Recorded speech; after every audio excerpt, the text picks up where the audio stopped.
abandoned outpost on the dark side of the moon. He's calling out to all sentient beings to wage war on the sinister forces that threaten the future of mankind. This is the Alien Outpost. Are you ready?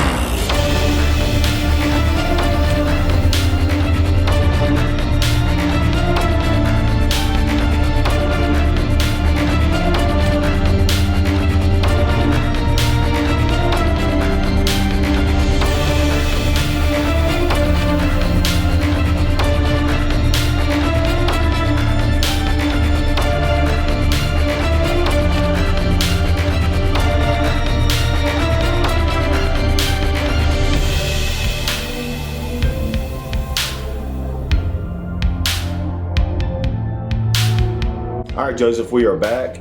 We left off with the Breakaway Civilization, talking about ancient origins, and I want to still talk about the Breakaway Civilization, the secret space program, and lead into Antarctica.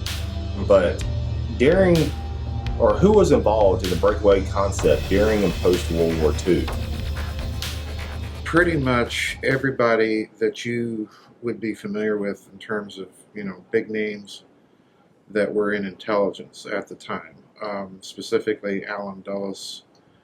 I do think to a significant extent, probably his brother, John Foster, who became the Secretary of State under President Eisenhower. But in addition to people like that at the very top, you have to look at the people immediately underneath them, particularly within the CIA.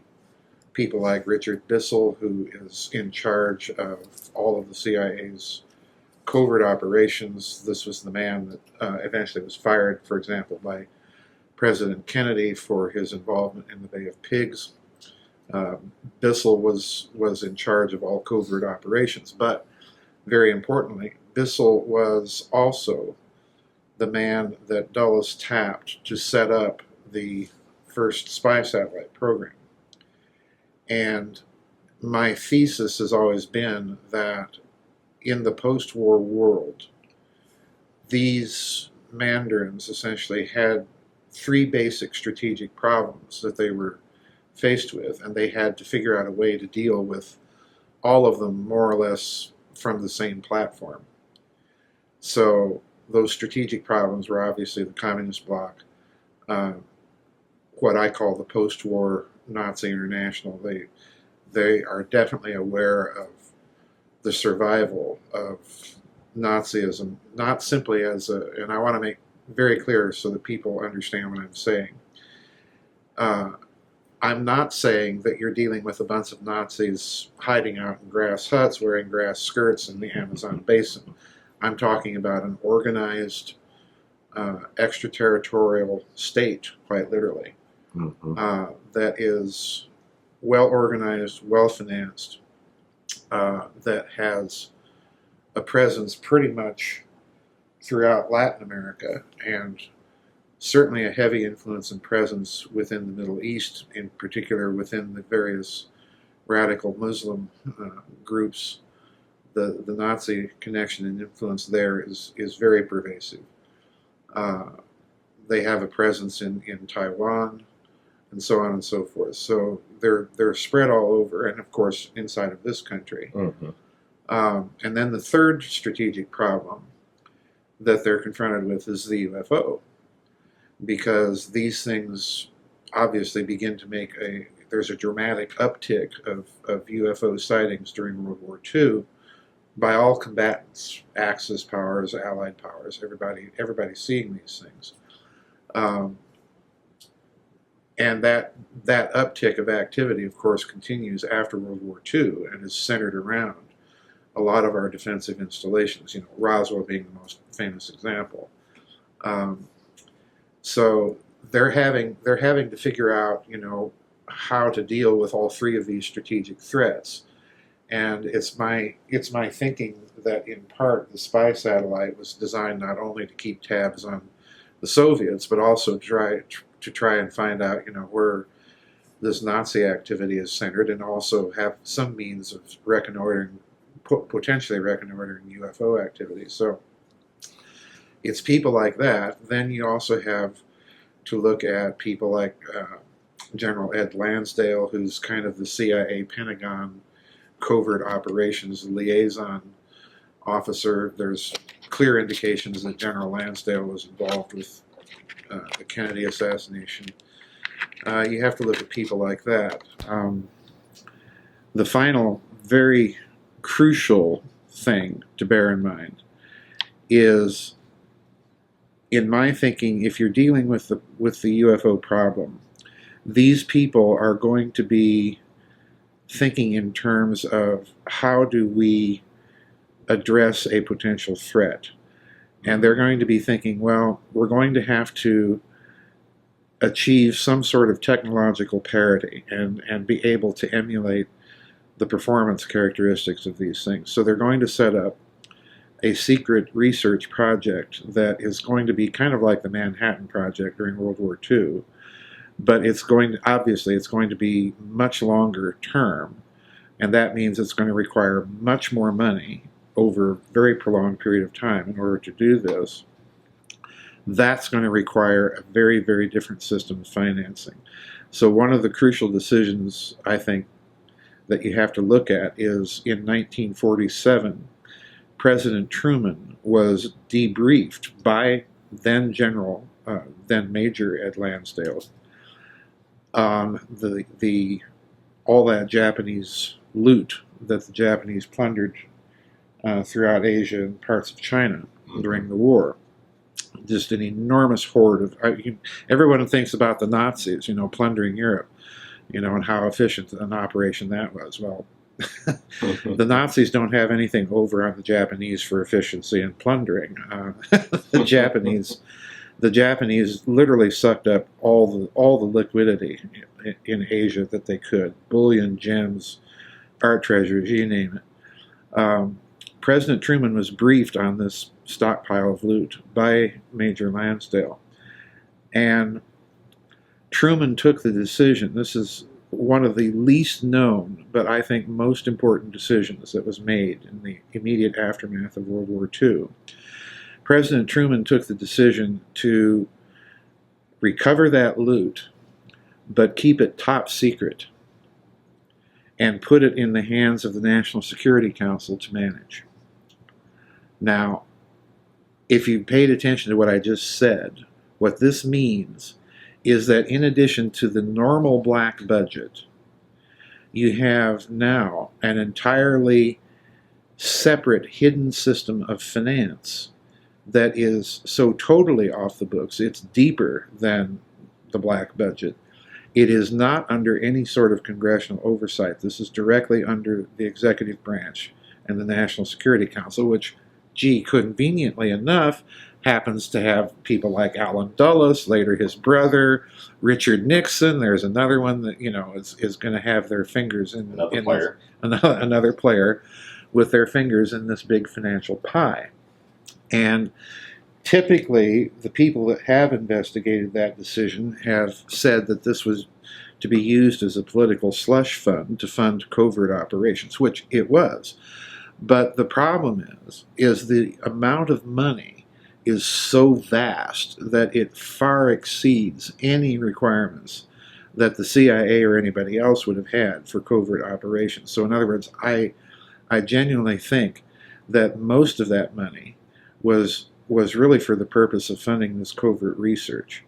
And what that means is also that even if you're dealing with Congress and the black budget and whatever secret projects those are funding, there's a deeper level of black projects that are even more black and therefore probably much more sophisticated than even those being funded by the black budget. So you've created right there, you've created the financial infrastructure for that breakaway civilization. Here's the rub. What you've also just done is you've put the American, a large segment of the American intelligence apparatus into the banking business. Because in order to make this hidden system of finance work, you're going to have the participation of some major prime banks. Now, let me do the flip side of this. In addition to this, something else is going on that I think is highly significant and plays into this breakaway civilization hidden system of finance story. And that's the fact that the Bilderberg group starts its meetings in The 50s. I think it was the 50s, either late 50s or early 50s or late 40s. Yeah, it was during that time. I think it's during this time frame. And if you look at the meetings of the early Bilderberg group, who do you find involved? Well, you have the Rothschilds, obviously. You've got Lawrence and David Rockefeller involved on the Anglo-American side of things. I'm not concerned about them. I'm concerned about who's representing the continent. Prescott Bush, I probably was No, involved. much more significant. On the continent, you have Prince Bernhard of the Netherlands involved in setting this up. And one of the early and consistent attendees at the early Bilderberg meetings is a fellow by the name of Dr. Hermann Josef Ops. Pardon me. ABS, Ops. Why are those two significant? Well, Prince Bernhard of the Netherlands was actually a minor German nobleman, and he had a management position in IG Farben during the war. So in other words, this guy is placed, okay? Very well. Dr. Hermann Josef Ops emerged as the CEO of Deutsche Bank after the war. But during the war and prior to the war, Dr. Ops ran a handling bank in Berlin, which was the bank of accounts for the Reich government.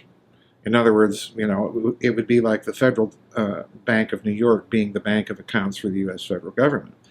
In other words, this guy is placed. This is the guy that's signing Adolf Hitler's salary checks as Reichskanzler in Germany. This is the guy signing the check. Okay, so in other words, on the European side, you've got two Nazis representing European interests at the Bilderberg meetings. So if you look at what could be a possible structure in play behind this, what you have is the perfect group of people to access the Nazi loot. After all, these are the guys that will know where some of it is, and be able to launder that into Western banks, which will take their cut, and then they launder it back to Europe in the form of American aid and so on and so forth. So you've got a very clever little loop here of bankers that have their finger in all of this Axis booty that are laundering vast amounts of money. So I think you've created, by the beginning of the first Bilderberg meetings, you've created an international money laundering structure that many of the prime banks of the West are involved in.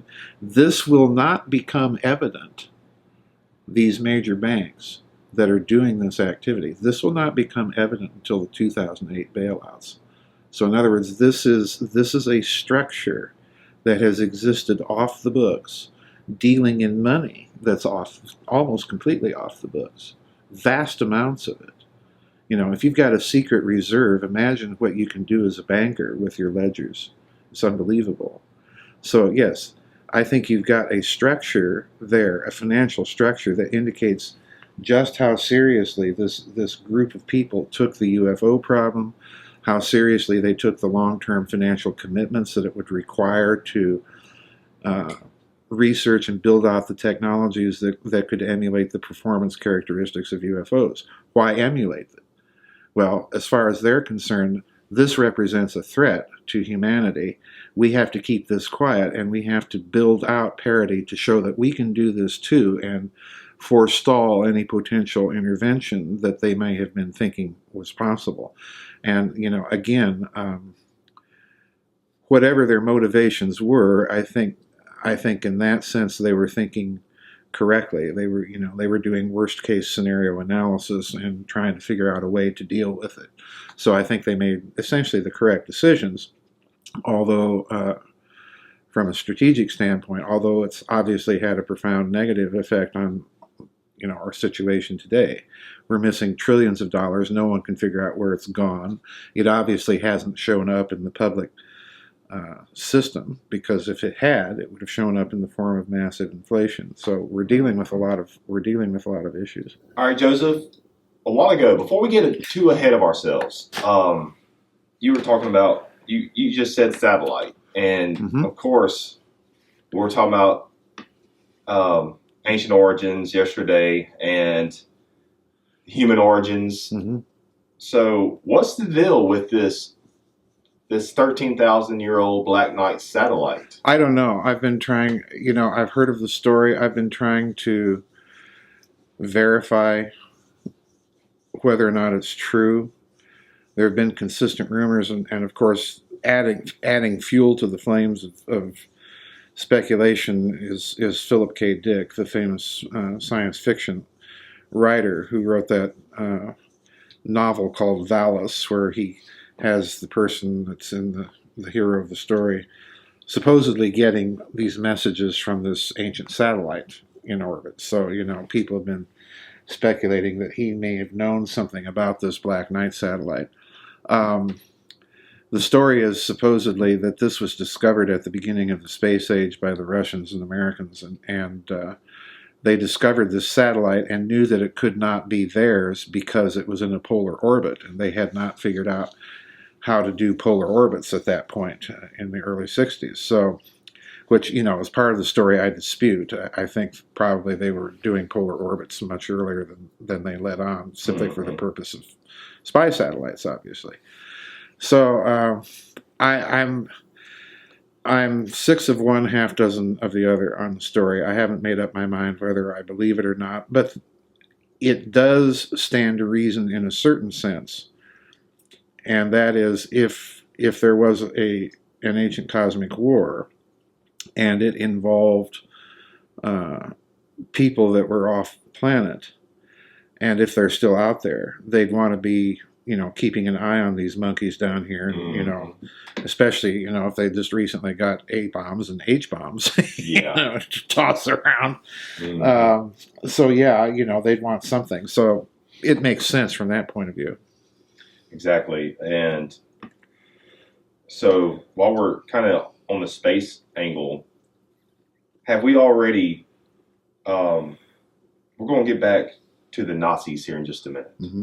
But have we already weaponized space, Joseph? Oh, absolutely. And for what purpose or agenda for weaponized space, or why would they weaponize space? Because if an extraterrestrial threat from beyond, just like Ronald Reagan spoke about in his speech, do you think it will be used against the world's population for some dark, sinister depopulation agenda? Well, anytime, it depends on the weapons you have up there.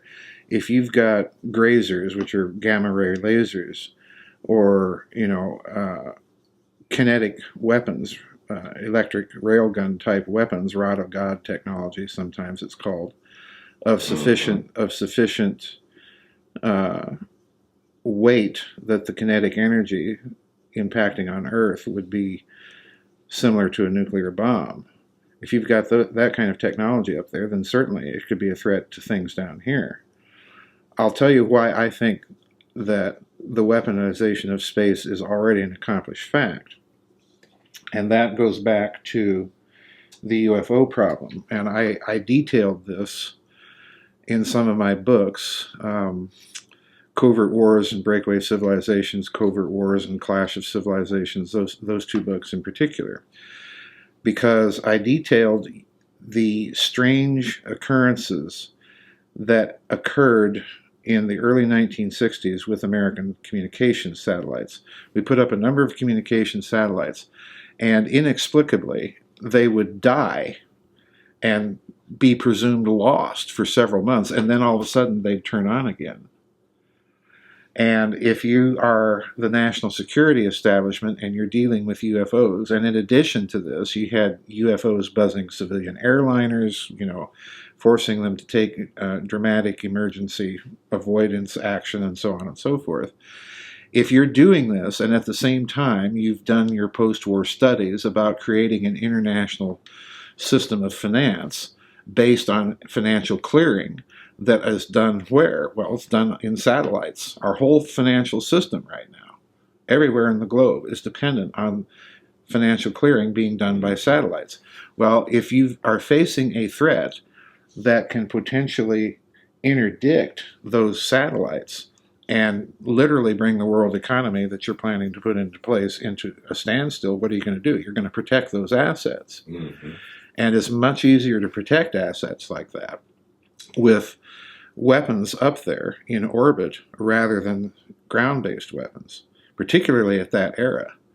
You know, the strongest thing we had in terms of dealing with UFOs at that point were things like lasers and so on. Well, they had not figured out at that point how to get around atmospheric dispersion of directed energy like that. So you're going to put it up in space. And that's exactly what I think happened. I think this has been going on for decades. Now,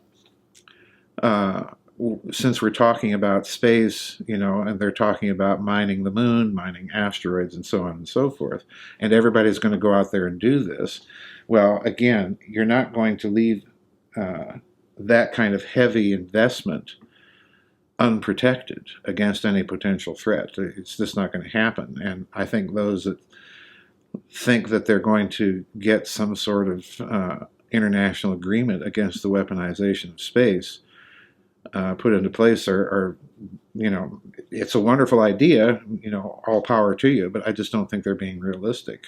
It's just not going to happen. And that's the reason why I wanted to bring it up before we got into the Nazis, because just in case if we ran out of time and I forgot to ask you about it, because it's a very crucial focal point that we need to bring our attention to. I really agree with that. And so let's go ahead and get to Nazi Germany. So Joseph, how did the Nazis get so far technologically compared to the rest of the world? Was it the Thule Society, the Vril Society? Like, what were they tapping into other dimensions? How did this knowledge come to them?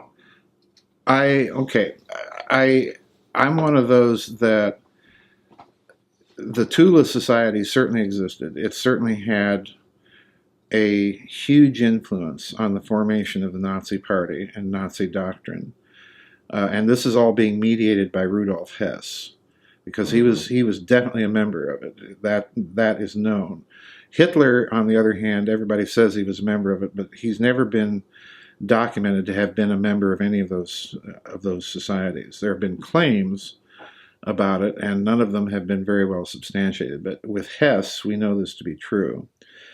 The Thule Society, you know, greeted every member with Heil and victory. You know, the swastika was a prominent logo for the Thule Society. The doctrines of the society became kind of embedded in the Nazi Party ideology. So it definitely had an influence. However, I don't think that this accounts for the explosion of technology. And by the same token, I am not one of those people that thinks, well, they had to have had assistance from ET or channeled information. Those claims are certainly out there. I always take the view that that is kind of a deus ex machina explanation. What it does is it prevents you from going and looking at possible human avenues to explain this explosion of technology. And you're right, it was an unbelievable explosion of technology in those 12 years. Absolutely unbelievable. In some of my books, I have a picture of a little klystron tube, a little vacuum tube. It's about as big as the end of your little finger. And this was in use inside of Nazi Germany in 1940. The British and American equivalents of this tube at the end of the war was about 10 times bigger. I have a picture of a big television camera that, you know, the Germans televised the 1936 Olympics. So you can find these pictures of these big clunky television cameras, you know, 1936 television cameras lining the Olympic Stadium in Berlin, Tempelhof Field. And they're just gigantic. They're these big clunky pieces of equipment. By the end of the war, they had successfully miniaturized television cameras to put in their television guided missiles, by the way, to be about the size of a shoebox. So the miniaturization, and stop and think about that. You can't really do that without what? Transistors. Yeah. And so go looking. What else do you find them doing? Well, you find Telefunken in 1940 producing these little silicon chips. Okay, what does that sound like? And of course, this has all been written off to E.T. in America. You know, Philip Corso, The Day After Roswell, blah blah blah. And it makes you wonder if Roswell, because some of that is in parallel with the technology you just stated in Nazi Germany. Absolutely. So do you think that Roswell have you read, was Nazi? Yeah, I do. Have you read Roswell and the Reich? I wrote a whole book about that. Yeah. I've never been on the ET side of that story. And they give you hints, you know, Corso and the documents that ufology itself refers to give you hints that the real thing they're concerned about is that there's something Nazi here. But in any case, you've got this explosion of technology.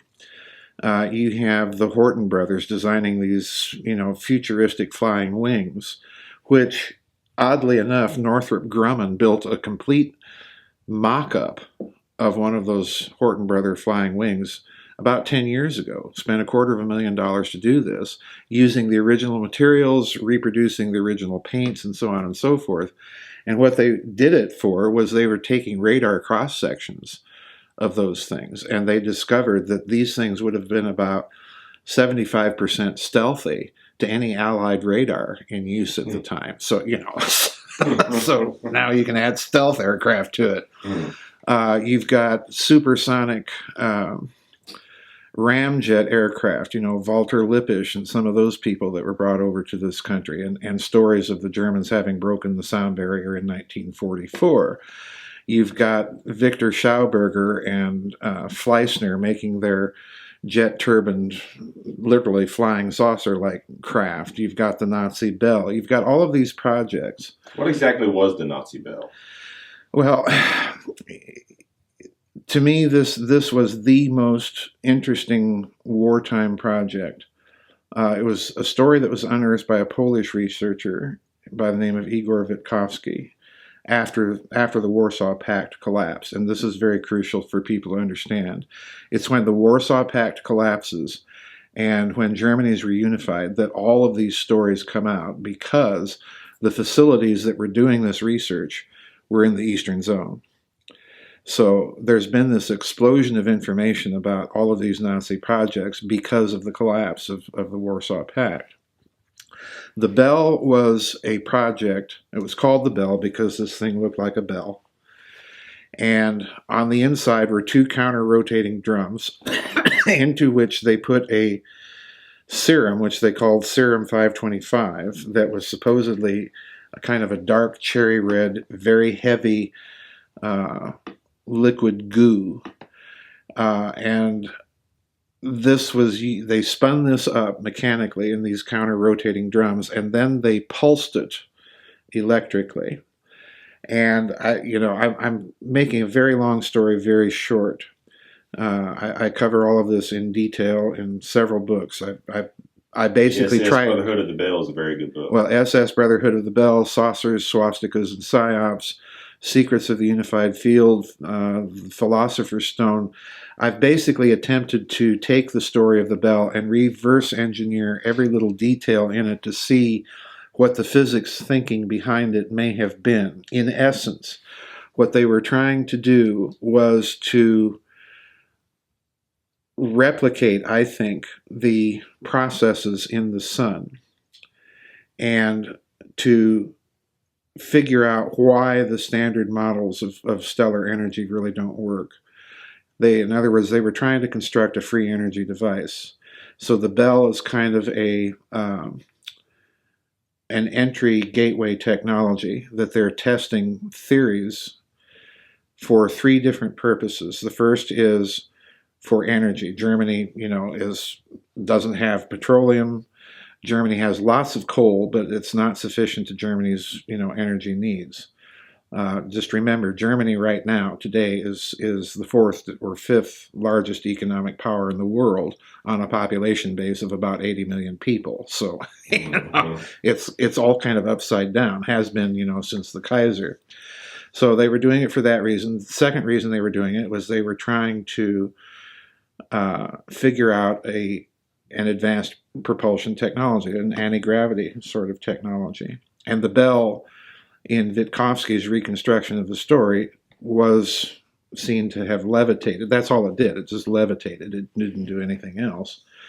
And the third thing I think they wanted it for was if they could figure out how to access zero-point energy, if they could figure out how to turn it into a field propulsion, that meant that they could also weaponize that same technology.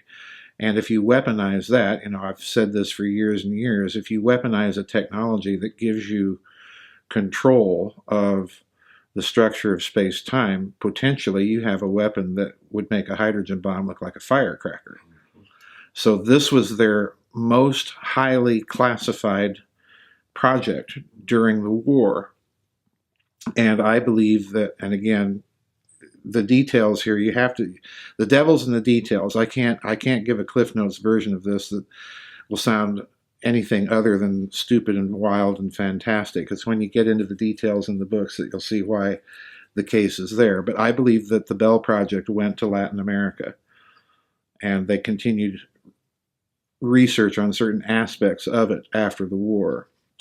But it was a fantastic project. So where are they getting all this? To come back around to your question, where are they getting all this? Mm-hmm. Well, I absolutely do not buy any explanation that says that immediately goes to crashed and reverse engineered flying saucers. This is the favorite darling of the ufology community, and as I say, all it does is it prevents people from looking at human accomplishment and human potential to develop these types of technologies. And, my old saw is if ET keeps crashing things on our home world for us to reverse engineer, pretty soon we're going to have to start crashing stuff on their home world so they can catch back up with it. It's an explanation, in other words, that takes you exactly nowhere. Mm-hmm. So I look at the record of what's actually going on in physics and engineering at the time. And it's when you do that you start seeing some very, very interesting things. The papers of Gabriel Krohn, a Hungarian Jewish electrical engineer, won him a prize for physics in 1935 at the University of Liège in Belgium.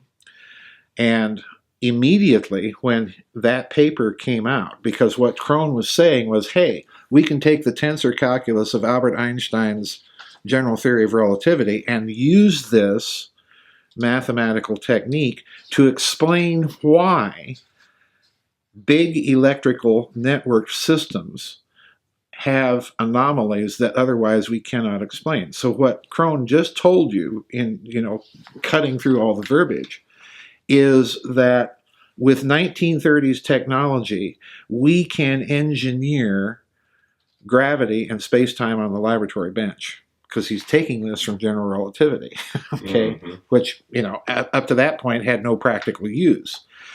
What's very interesting is immediately when this paper was awarded that prize, all publication inside Nazi Germany of unified field theories in the scientific literature go completely black. No more publication on it.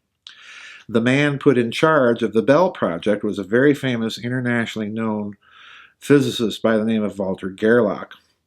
And, everybody says, well, he was put in charge of the German A-bomb project. Well, the problem is Gerlach's specialty in physics were things like spin, particle spin, rotation, gravity, things like this. You don't put that kind of physicist in charge of an A-bomb project. You do put that kind of physicist in charge of a project like the Bell. Mm-hmm. Okay? So my point is, there are enough indicators in the scientific literature, if you look at the personnel inside of Nazi Germany doing all of this research, to give you the clues to reverse engineer a possible theoretical physics basis on which they're doing this. So what happened in Nazi Germany, bottom line, is all of this advanced research was put into the hands of an SS general by the name of Hans Kammler. Kammler set up basically a Nazi version of DARPA, the Defense Advanced Research Projects Agency. He set it up inside the engineering division of the Very brilliant. well, yeah, he was a very smart, a butcher. Let's be very clear, but a very brilliant butcher. He set this up in the engineering, division of the old Skoda works in Pilsen, and that was a brilliant move too, because again, he's disguising it behind a covert corporate front.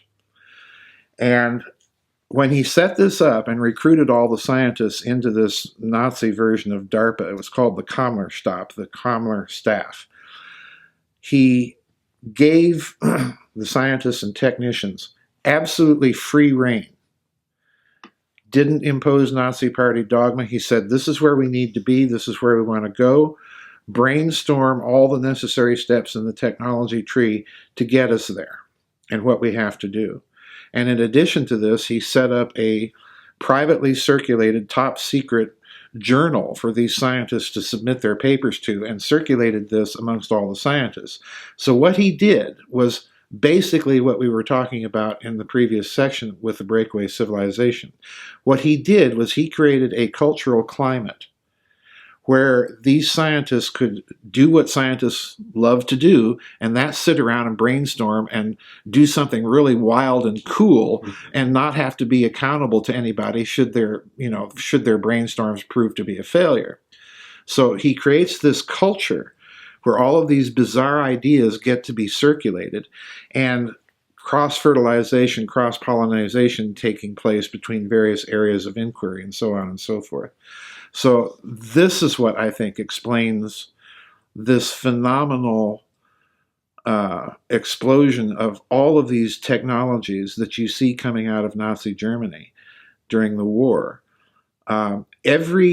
Think of it this way, every modern weapons system that you and I think of as this grand, sophisticated American arsenal, smart bombs, cruise missiles, laser-guided bombs, acoustic homing torpedoes, stealth technology, radar invisibility, over-the-horizon radar, on and on we could go.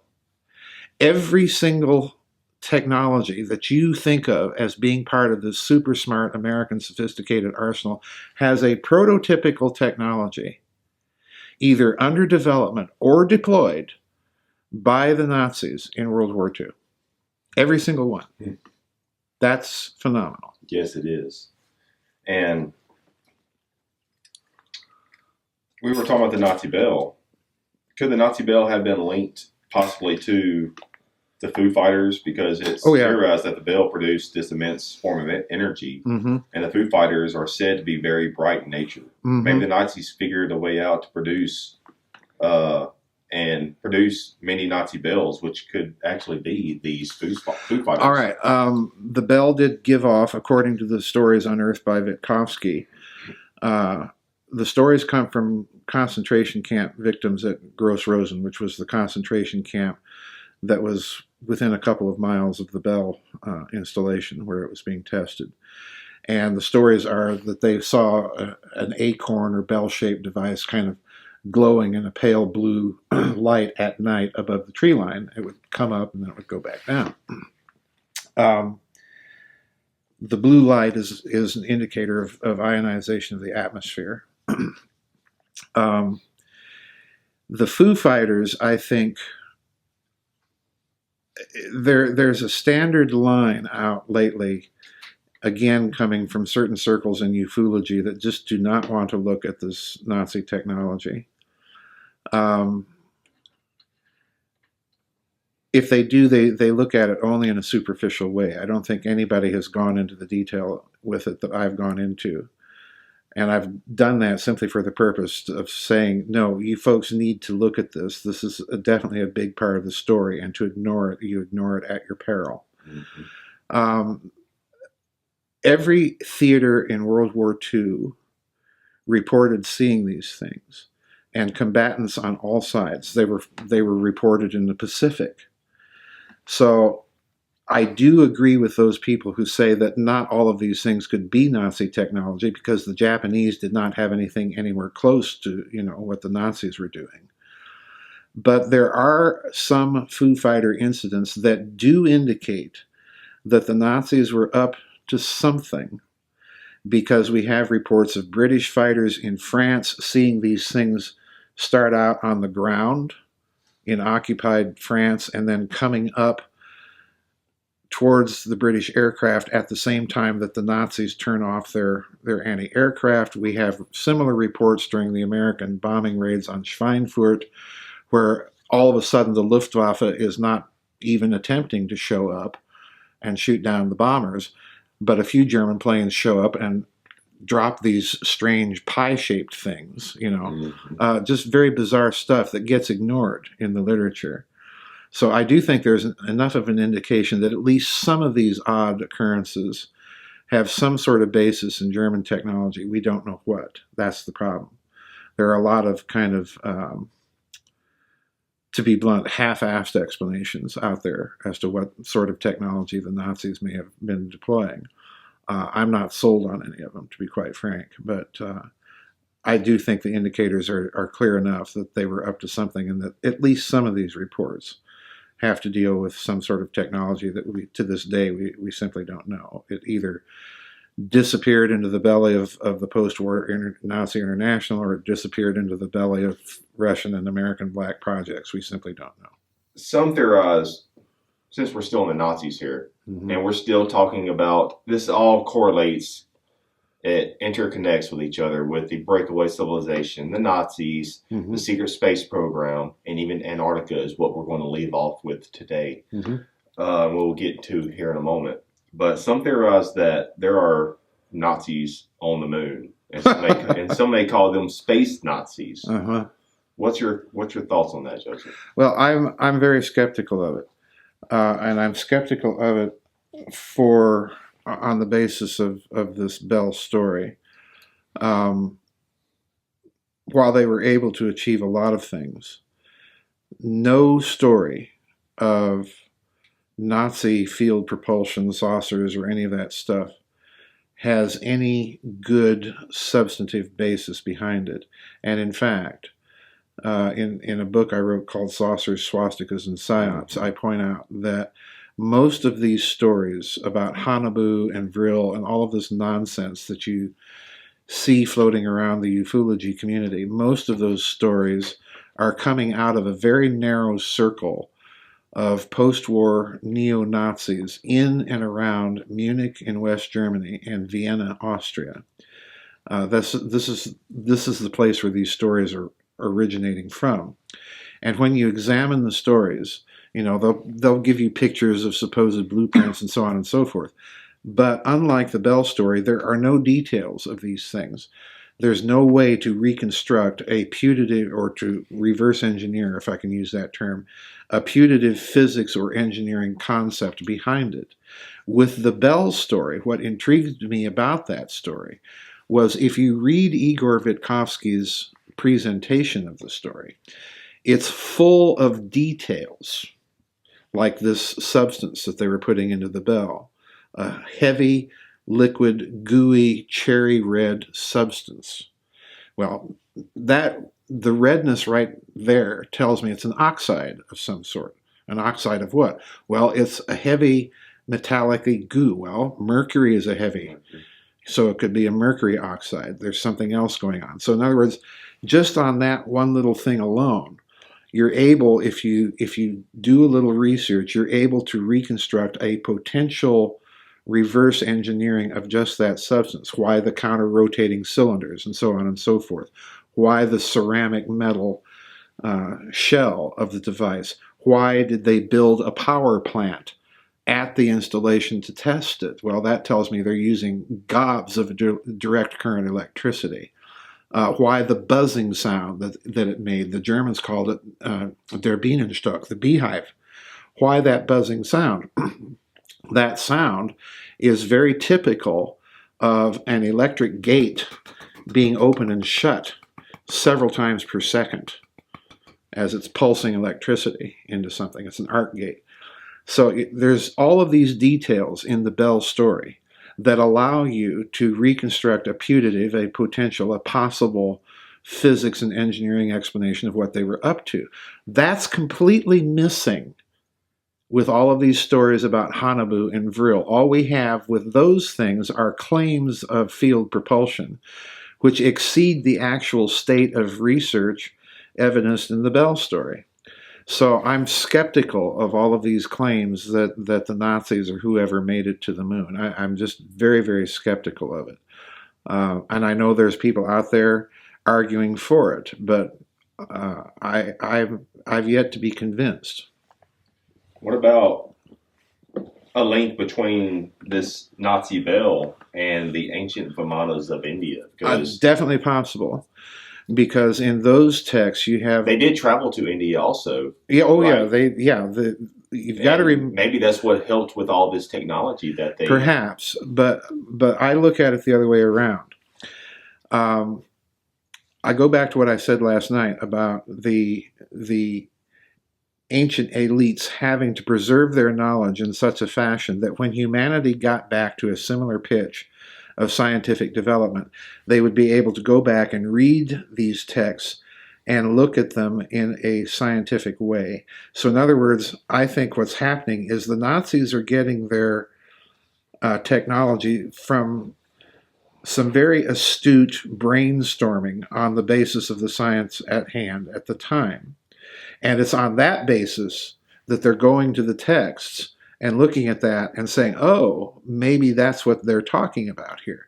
But they're not getting the inspiration from what they're doing from those texts. The inspiration is coming out of this scientific engineering cultural milieu that Himmler and the SS have set up for these projects that allows them to look at those texts. So yeah, they look at those texts, they look at stories of the Vimana and so on, and they're saying, oh, Mercury vortexes, that's what we're doing.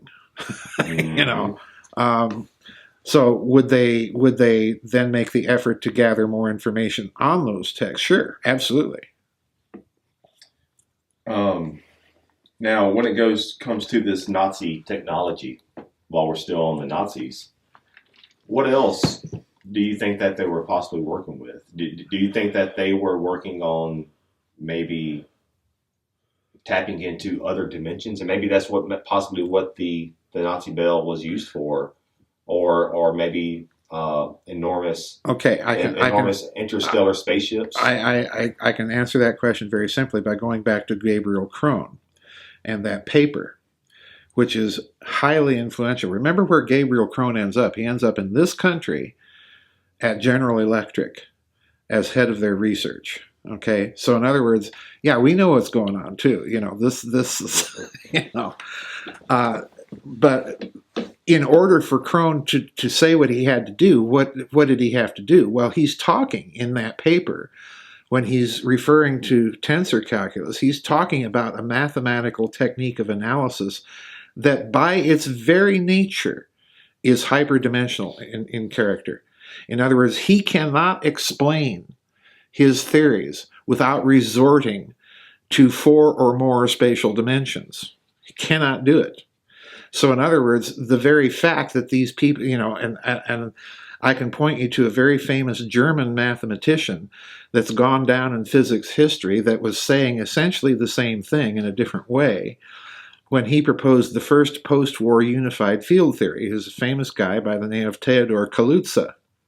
And again, the mathematics is hyperdimensional. So is the Bell project where they're playing around with, you know, mercury oxide plasmas and I think probably a thorium isomer in counter-rotating disks? There's your torsion. That's a highly hyperdimensional mathematical idea.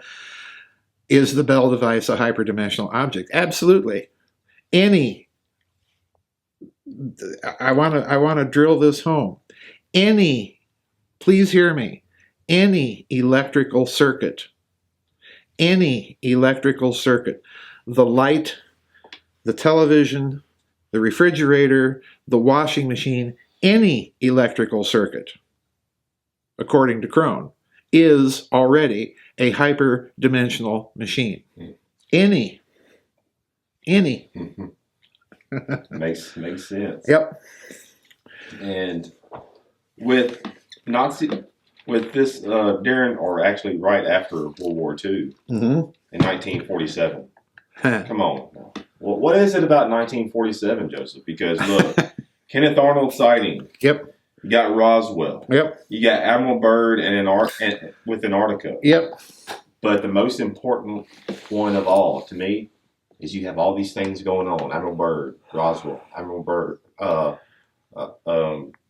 Kenneth Arnold sighting. And I'm sure there's a lot of other things I'm just leaving out just to make a point. Then you have the National Security Act of 1947. Yep.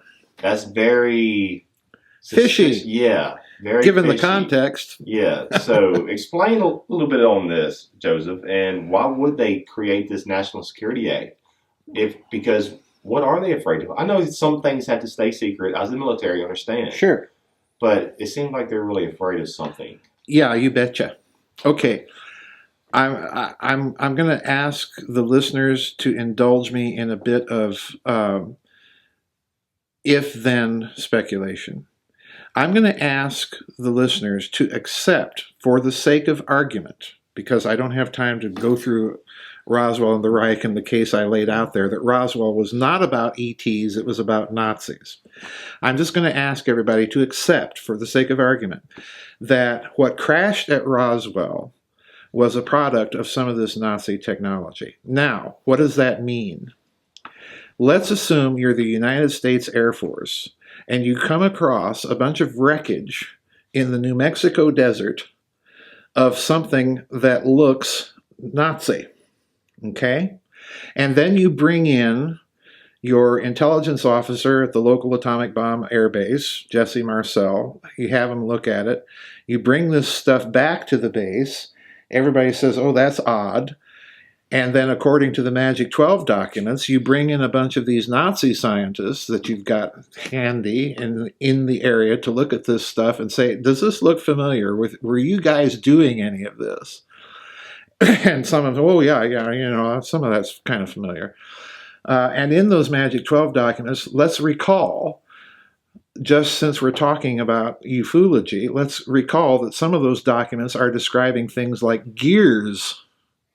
Now, you know, extraterrestrial aircraft, gears? Really? Are you serious? And on we go. All right. The point is, what would the United States Air Force, and for that matter, the American military leadership, think if all of a sudden they discover something Nazi has crashed in the New Mexico desert 2 years after the war is supposed to be over? Would you hit the panic button? Yeah, you betcha. Would you attempt to cover up the story by saying, oh, it's a weather balloon, it's an extraterrestrial aircraft? Yeah, you betcha you would. You'd obfuscate this story so badly. And for me, the killer here is that when ufology argues that this event was an extraterrestrial event, one of the documents that they always point to is the Air Intelligence Collection Memorandum that was drafted after Roswell by Brigadier General Shulgin, Charles Shulgin.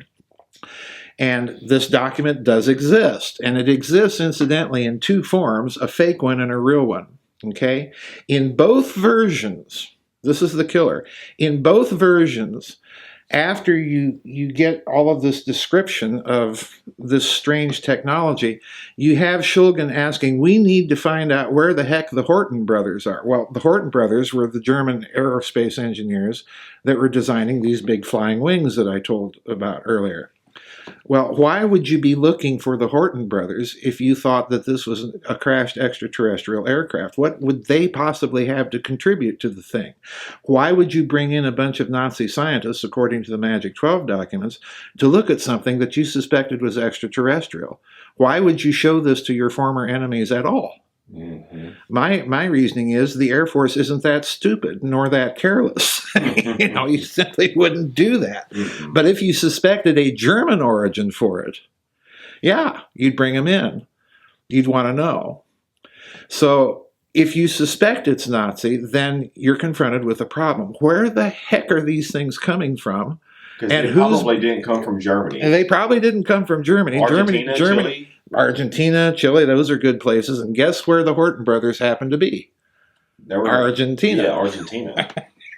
So, yeah, and all the other strange stuff going on down there. So I think the Roswell story is one of these cases where you have a complete obfuscation of the data, which if you go through the data slowly and carefully and without prejudice to this ET narrative that's got attached to it, you're going to discover that most of the technologies being described are terrestrial in nature. You're going to discover that the reported flight characteristics of this thing certainly fall far short of anything having an interplanetary or interstellar capability. This is my whole problem with the whole narrative.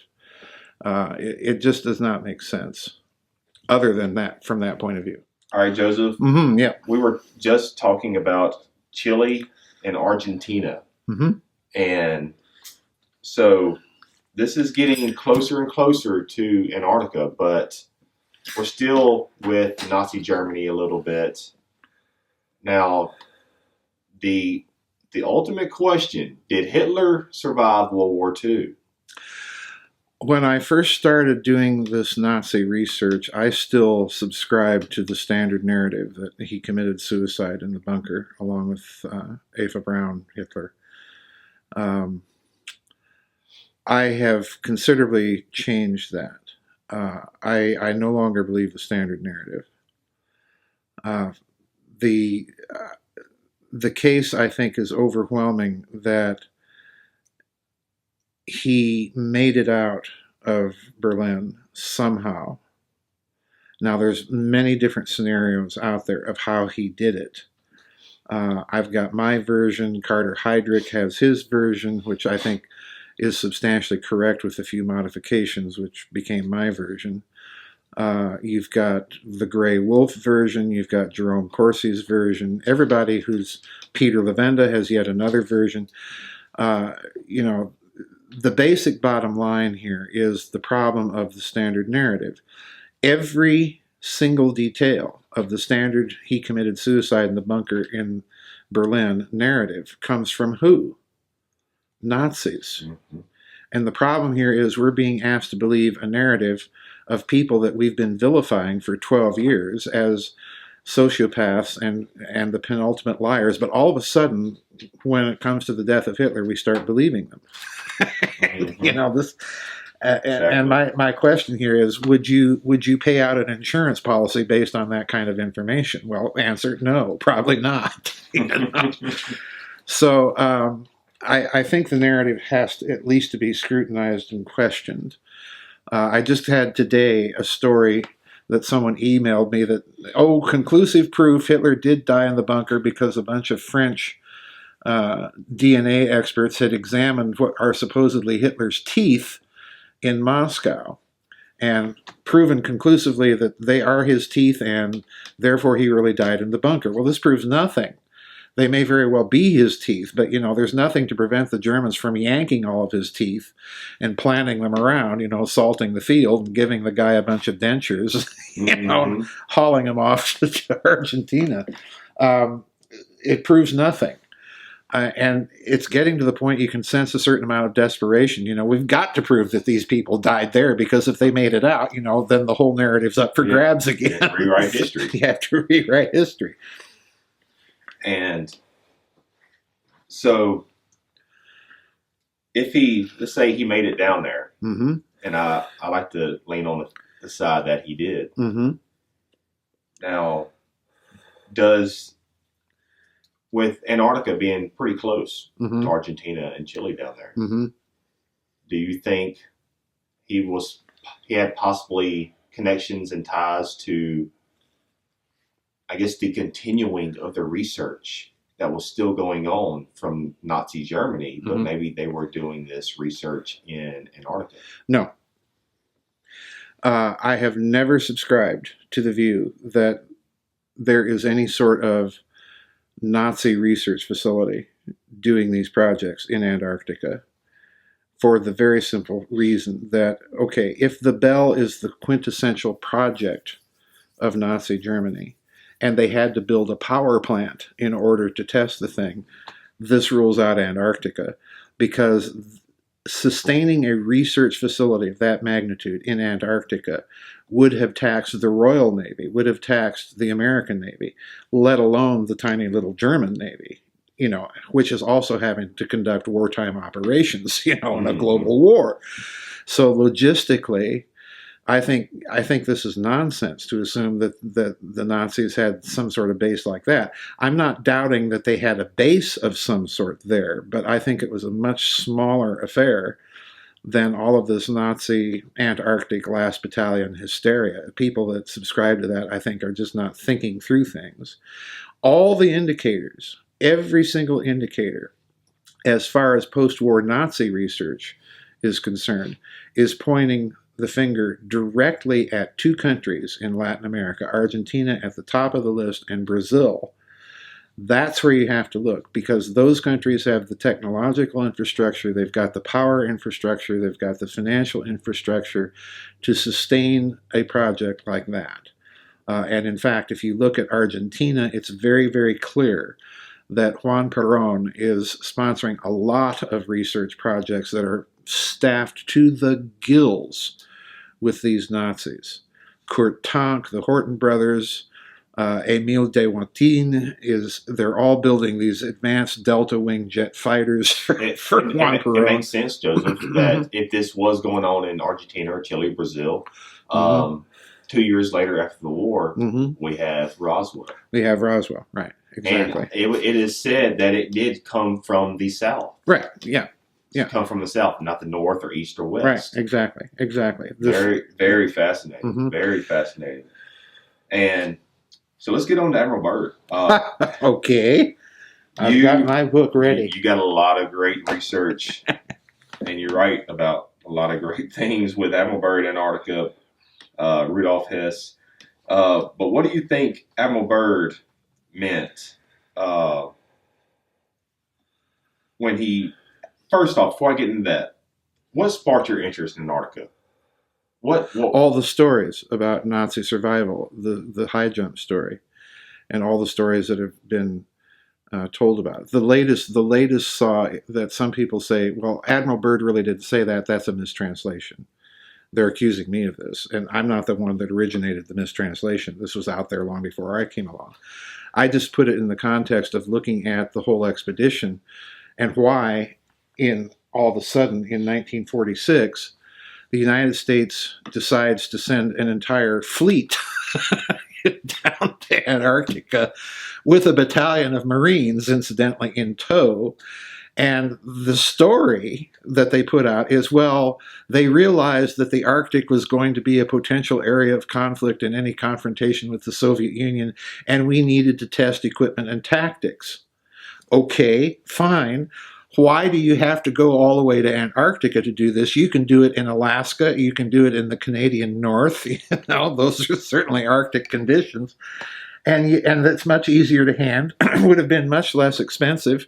We spent billions of dollars building the Alcan Highway during World War II to have a land connection to Alaska to be able to supply things up there. So why haul a fleet and a battalion of Marines to Antarctica? This story doesn't wash. I suspect that the reason they did this is that prior to the war, the Nazis mounted a very small expedition by post-war American standards to Antarctica to supposedly explore and map parts of Antarctica that had been previously claimed by Norway. But here's the rub there. The man sponsoring this expedition is none other than Reichsmarshal Hermann Goering. And again, the public explanation is, well, Goering is in charge of Germany's 4-year plans. He realized that they would need lubricants and oils and so on, fishing fields and blah, blah, blah. So Goering is doing this as part of his role as senior German economics minister. Well, I'm sorry, this, again, just doesn't make much sense to me. Hermann Goering doesn't sponsor science projects. This is the guy that created the Luftwaffe and the Gestapo, for crying out loud. So So they're looking, it looks to me like they're looking for something, and they're doing it under a guise, a public explanation, to put everybody off the scent of whatever it is they're looking for. I don't know. I suspect the American expedition is somehow in response to this German expedition. And again, Admiral Byrd has a direct connection with that German expedition because the Nazis hauled him over to Germany to give them briefings on what sort of conditions to expect, So you've got a Hermann Goering, Richard Byrd nexus going on here. And if that's not suspicious, makes for a hell of a story. If that's not suspicious enough for you, let me read something to you that dark journalist Daniel List put me onto. Okay. This is from a book called The Men on the Sixth Floor. Lower it down just a little bit. Just a little bit more. Okay. The Men on the Sixth Floor. This is from page 178. Prepare to be dumbfounded. When we began to look a little closer at D. Harold Byrd, nephew of the famous Admiral Byrd, there was one major detail that jumped out at us. It wasn't the fact that he was a staunch right-winger and a personal friend of Lyndon Johnson, nor was it the fact that he founded the Civil Air Patrol in Dallas, Texas, by the way, an organization to which Lee Harvey Oswald once belonged. What intrigued us was the fact that D. Harold Byrd, Dallas millionaire and oil tycoon, was the owner of the Texas School Book Depository building. Gee, nothing funny going on here. I mean, how many coincidences does it take, folks, for people to realize that there's something big going on? It all interconnects, and it all interconnects, and everything. It may have something to do with Antarctica and the Kennedy assassination. Wow. The American expedition to me is a mystery because Admiral Byrd, he's himself quite a character. And when he mounted this expedition, I put the map of the American expedition in Hess and the Penguins. So there's a map of Antarctica, and the Americans are landing all over the continent. I'll try to lay that map for the viewers within this video. Yeah, they're landing all over the continent and kind of trying to work their way inward. But they're landing everywhere but where the Germans did. So, to me, it's very obvious that there's something going on here with that German expedition, with the American expedition, but we to this day don't know what it is. And so what do you think Admiral Byrd meant when he was known for saying America had to prepare itself from enemy fighters that could fly from pole to pole, or needs to prepare itself from enemy fighters to fly from pole to pole with tremendous speed. With what exactly was his warning, Joseph? Well, that's the problem. And again, they're trying to distract attention from that statement by saying, "Oh, everybody's been mistranslating it. It's not that significant." Well, it is significant, mistranslation or no. He's giving a warning to the country after the Antarctic expedition, which he called. It was outfitted for 8 months. He was there for 8 weeks, and he called it off. Now, there's no explanation really as to why he called it off. All of a sudden, this was right before Roswell, too. Right, and let's remember who is in charge of helping plan that expedition. Fleet Admiral Chester Nimitz, Secretary of the Navy John Forrestal. That should ring a few bells. MJ-12. Yeah, MJ-12. Close friend to who? John Kennedy. Close friend to somebody else. Prescott. No. Who? Joseph McCarthy. Yeah. That's an odd trio. It keeps connecting. Everything. The dots keep connecting there. Yeah. So Forrestal's involved in the planning of this for 8 months, and Byrd calls it off after about 8 weeks, tucks tail, leaves, gives that interview to a Chilean reporter that's along with the expedition, and that statement only appears in the El Mercurio de Santiago in Chile. So in other words, you can read the Spanish. I put it in Reich of the Black Sun. I put a little picture of the actual article so that you can read it in the original Spanish. And then he comes back, we have to prepare ourselves for enemy fighters that can fly from pole to pole with tremendous speed. Now, the public explanation is that, well, he's talking about the public cover story. They were testing equipment and tactics in Arctic conditions, and the enemy fighters that he's talking about are Soviets. Well, there's a problem, because the Soviets at that time had no aircraft that was capable of literally a hemispheric trip from the South Pole to the North Pole at anything like tremendous speed. So something else is being referenced here, and again, we don't know what. And of course, you've got the Nazi Last Battalion people that say, well, he ran into the secret Nazi UFO flying saucer base in Antarctica. Is that the article you're talking about right there? El Almirante, yep, that's it. That's precisely it. Yep, that's the article. And for everyone watching this, I will place that article. I actually printed it off. I forgot to bring it with me. I will place that article on the video. Yeah, that's the article. So again, we're left with mysteries here. Why all of this expense and effort and ridiculous explanation to go to Antarctica, outfit an expedition for 8 months, have it end after 8 weeks or so. The Admiral comes back, gives that statement, and then he disappears off the radar. Now, after the expedition, he did do one thing. He wrote a 100-plus page article for the National Geographic magazine. And I think part of that was probably cover story to keep the cover going. His son, as I pointed out in Hess and the Penguins, his son was invited to give a honorary speech on the anniversary of that expedition, and died under very peculiar circumstances prior to that. So something going on with Antarctica, we don't know what. I'm not a believer in Nazi secret flying saucer research centers. I'm even less a believer in Admiral Byrd having found the way into the inside of the hollow earth. Certainly not the ET thing. We simply don't know whatever it was that went on down there. We don't know the full story. Now, not to get in too much with Rudolf Hess, but you did write about Rudolf Hess. Oh, yeah. And the Penguins. And the Penguins. So just to the audience, give us a little rundown for those that may be unfamiliar with Rudolf Hess. Rudolf Hess was the Stellvertreter, which is the German term. He was the placeholder. That's literally what it translates to.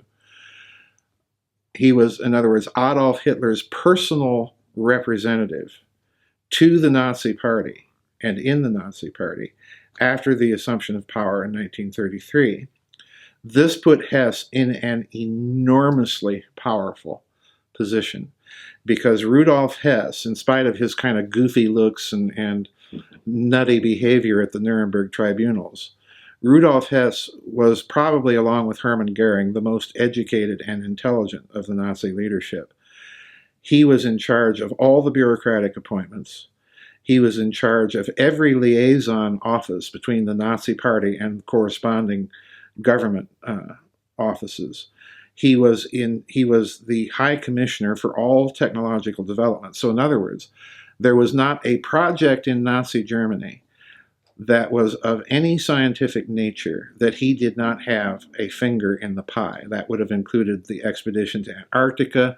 That would have included their A-bomb project, which he was certainly up to his earlobes in.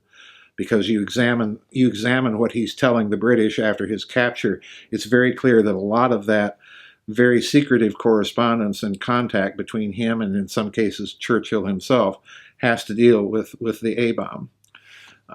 Definitely a crucial figure inside of Nazi Germany. He was so highly placed that he was one of these Nazi leaders that knew the entirety of the German plans for the invasion of the Soviet Union. People have suggested that he even offered the entire order of battle to the British in turn for cessation of the war, and so on and so forth. So in other words, he's hugely, hugely important, and probably knew everything there was to know about the Antarctic expedition. And everybody can just look into my archives and just me and Joseph have talked about Rudolf Hess more in depth with his book Hess and the Penguins. Mm-hmm. And if the Nazis infiltrated the U.S. government, Joseph, post World War II during Operation Paperclip, Mm-hmm. do you think that there are still Nazis within our government today who believe in Nazi ideologies, who are keeping interest in Antarctica to this day because of the unfinished work that the Nazis had down there in Antarctica during World War II? That's difficult. Because you have Buzz Aldrin. I'm not saying Buzz Aldrin's a Right. Nazi. You have John Kerry. Mm-hmm. You have when you look at the people, Moscow, what's his the name? Patriarch, Kirill III, when you look at all the people associated with Antarctica, the list is just downright bizarre. Hermann Goering, Rudolf Hess, the Patriarch of Moscow, the U.S. Secretary of State, an Apollo astronaut, King Juan Carlos, another one. The list is just, any way you slice it, it's just plain bizarre. It stinks to me. This is like a mackerel on a moonlit beach. It both shines and stinks. It just there's no other way to put it. Something's going on. Are there Nazis in the U.S. government? This is where it gets difficult, because there's no doubt that the post-war penetration of certain branches of the American government by these post-war Nazis was deep and pervasive. Inside of NASA, inside of the U.S. Army missile research, U.S. Air Force, you've got a bunch of Nazis up at Wright-Patterson Air Base, connected, incidentally, with the Air Technical Intelligence Command, which was headed by, guess who, General Nathan Twining, who happened to have been the American general in charge of the American effort at the end of the war to go in and clean out all this Nazi technology. Is he part of MJ-12 also? And he's part of MJ-12. He was down in New Mexico during the Roswell incident, and on this goes. You've got that, plus you've got the CIA and their relationship to Nazi military intelligence. Thank you, General Galen. And if that's a story, how much time do we have? Well, we're good. All right. We're good. 6 more minutes for this segment right here. 6. All right, I'll try and make this quick. General Reinhard Gehlen headed up the German military intelligence operation on the Eastern Front throughout World War II. It was called Fremde Heere Ost, Foreign Armies East. At the end of the war, Gehlen took all of his records and he approached the Americans through General Siebert. And ultimately, I think Siebert is directly tied to General Donovan and Allen Dulles in Switzerland. And Gehlen negotiates with the Americans a deal that's just absolutely astounding when you read it. He says, we'll turn over our entire military operation, intelligence operation, to you because we know that you don't have any on-the-ground intelligence apparatus inside the Soviet Union or the Soviet bloc. So you can run it. The only thing I ask is I remain in control of it, you foot the bill, and if any conflict of interest should arise in this deal, we will serve German interests first. And we said, yeah. So what I'm telling you is when the CIA comes into existence, an American historian, Carl Oglesby, pointed this out. When the CIA came into existence, this meant that our Soviet desk was being staffed by was a house of Nazi spies.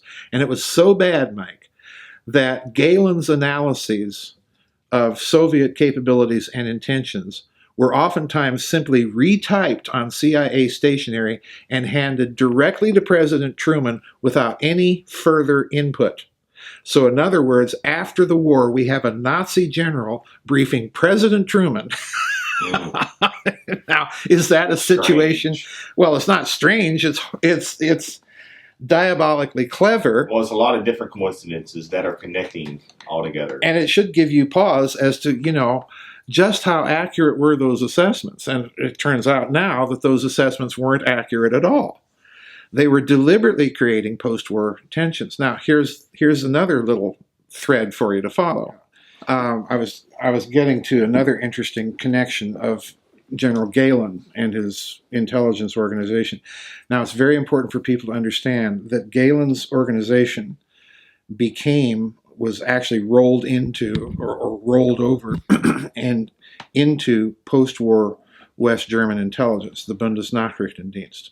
So in other words, the current German version of the CIA basically is a continuation historically of this wartime Nazi military intelligence unit, okay? Galen became the head of German intelligence after World War II, all the way up to the chancellorship of Willy Brandt. So in other words, a very important figure. He was given a banquet on his retirement at CIA headquarters. That's how important, he was regarded. Mm-hmm. But anyway, in Dallas, Texas, if you research the Kennedy assassination, Peter Dale Scott brought this out. The Texas oil men had some sort of private intelligence network that they were getting intelligence from. This has long been suspected. It was Peter Dale Scott who cracked where that intelligence was. And guess what? It was General Galen's network. So in other words, you have another tie-in to the Kennedy assassination with the Texas oilmen, and now West German intelligence, which was Nazi. Okay. Another dot. Yeah, another dot. There you go. So, what do you think, Joseph, is down there in Antarctica that is creating all this interest that we were just talking about in the world? Could it be possibly Atlantis? Bingo. Do they have Bingo. Technology? Maybe with Atlantis, maybe what else comes with the territory is in the Bible, fallen angels, Nephilim. You never know. You never know. If you look at the Atlantis story, which of course is coming from Plato, the Timaeus and the Critias, if you look at the Atlantis story, it's a continent that's sunk underwater. Well, where's the one place on planet Earth where you have a continent literally underwater? It's Antarctica. A mile of ice. A mile of ice. So what I think is causing all of the hoopla down there is I suspect that they uncovered remains of that civilization, possibly even some of the technology of the civilization, maybe records of some sort. It's increasingly clear that there's indications of this, because you can go online and find stories now where they've uncovered possible Egyptian or Sumerian connections down there, which blows the mind when you stop and think about it. You've got the Piri Reis map of the Turkish Admiral from the late Middle Ages that shows the coastline of Antarctica very clearly and in pretty good accuracy. But the coastline it shows is the coastline under the ice. So, where's that coming from? From a Turkish admiral. I don't understand how they created that map. Well, as far as I'm concerned, Piri Reis tells you that he did his map based off of other exemplars. And of course, he's a Turkish admiral, so he's got access to all the old East Roman Empire imperial archives that were in Constantinople. That's my suspicion, that he's using very, very old maps that had been handed down, some of them probably from the Library of Alexandria. So again, I think the likelihood of anything being in Antarctica, it's not, pardon me, it's not ETs or anything like that, or secret Nazi UFO bases. What we're really probably looking at are artifacts of a very ancient civilization. Would that be of interest to people like Rudolf Hess? Yeah, mm-hmm. You betcha. Yep. Hermann Goering, sure. Admiral Byrd, yeah. John Kerry, Patriarch of Moscow, King Juan Carlos, Buzz Aldrin, yeah, sure, of course. Do you think the Nazis, going back to Nazis again, Nazi Germany, do you think that was their interest in Antarctica because maybe that's what helps their surge in technology, is maybe that they actually uncovered something? Again, possibly, but again, I don't like those explanations because it's the old crashed and reverse engine. It's a reliance. It's a reliance on a theory that really turns off the quest to try and explain where they're getting all of this. Mm-hmm. I do think, however, that said, that given certain Nazi leaders' interest in all things esoteric. Rudolf Hess right at the top of the list there, Heinrich Himmler, another one. You had Himmler in 1940 establishing an entire department of the SS called the Ahnenerbendienst. And if you read the memo that he decrees the founding of this organization, what he says is that we're going to go out and we're going to look and examine all manner of ancient lore and occult and so on and so forth for its potential military application. That's his exact phrase. And in other words, he's literally telling you, we're looking for Atlantis and we want to see if there's any technology that we can make use of in our glorious quest for world domination. So, yeah, there you go. Well, Joseph, this is probably our last little segment. We're going to still finish off with Antarctica, but, for the next 20 plus minutes now, this is probably where we're going to round it up for the next 20, 30 minutes for this time. And hopefully this is just one out of many voyages that we will get to share together with this information. And you talk about a connection between Admiral Byrd and the Nazis. Explain a little bit more on that. Well, Admiral Byrd, as I said, was brought over to Nazi Germany prior to the German Antarctic expedition in late 1938. He was brought over to brief the captain of the expedition, a fellow by the name of Alfred Richter, and the scientists that were part of this expedition. So there's that connection. Then, as I pointed out earlier with that book, his nephew ends up owning the Texas School Book Depository. He's in connection and cahoots with, Clint Murchison and Hunt, the big Texas oilmen, and they've got their own intelligence connection. I just thought there was another different connection. No, there's no other connection other than that. Okay. And so let's jump to, because I think that the Antarctica situation, because some say that the reason why the Nazis were so interested in Antarctica, because it is much easier to pass through the Van Allen radiation belt. Let's say if you say the Nazis didn't go to space or the moon, let's undermine that point. Let's say maybe NASA or just our interest in Antarctica. Maybe our interest is because it's easier to pass through the Van Allen radiation belt. And this is sort of brings us into the secret space program, because maybe the Nazis or whoever are theorized to have had a secret space program. Well, the idea of a two-track space program does come from Nazi Germany, because you've got von Braun and Arthur Rudolph and people like that, experimenting with their rockets. And then you have projects like the Bell. You have projects, Victor Schauberger, Fleischner, people that are trying to design these jet-propelled flying saucers, quite literally. So there is kind of a two-track program in Nazi Germany. And I think this carries over into the United States and its program. You've got two tracks. You've got the publicly visible one, and then you've got a much more hidden one that may make use of exotic technologies. So I'm gonna be dancing around on this one, because you're asking several questions here, actually.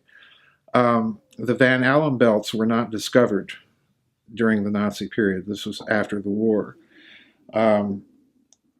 They were theorized to have existed and then confirmed to have existed by the early space probes.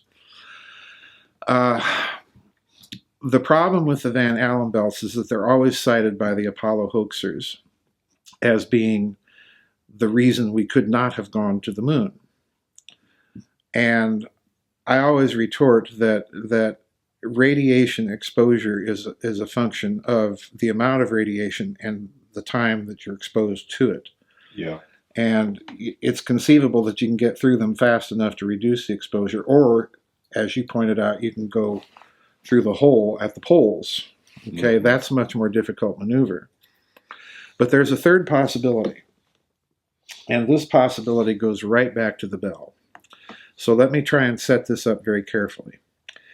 And I'm not going to go into all the reverse engineering details. The devil's in the details. You've got to read the books for this to make sense.